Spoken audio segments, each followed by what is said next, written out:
ਸਾਜੀ ਕਰਮਲੇ ਸਾਡੇ ਸਾਹ ਫੇਰ ਬੋਲਦੇ ਨੇ ਯਾਰ ਆ ਚੁੱਕੀਆਂ ਜਲਦੀ ਜਲਦੀ ਚੁੱਕੋ ਆਂਦੀ ਦਫਾ ਕਰ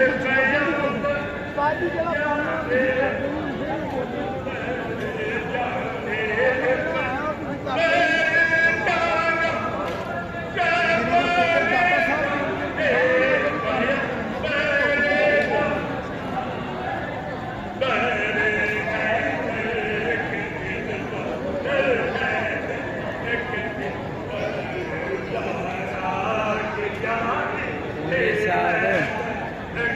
कैसा प्यारा है देखो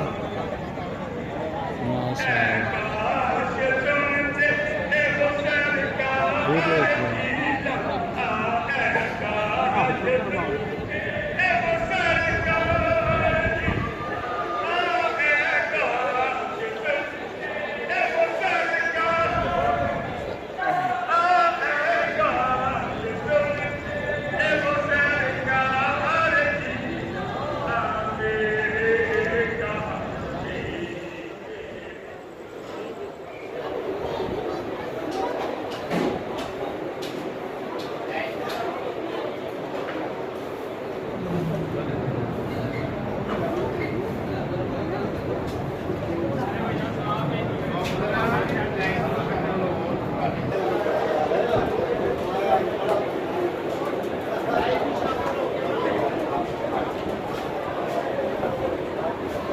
पीछे बस आगे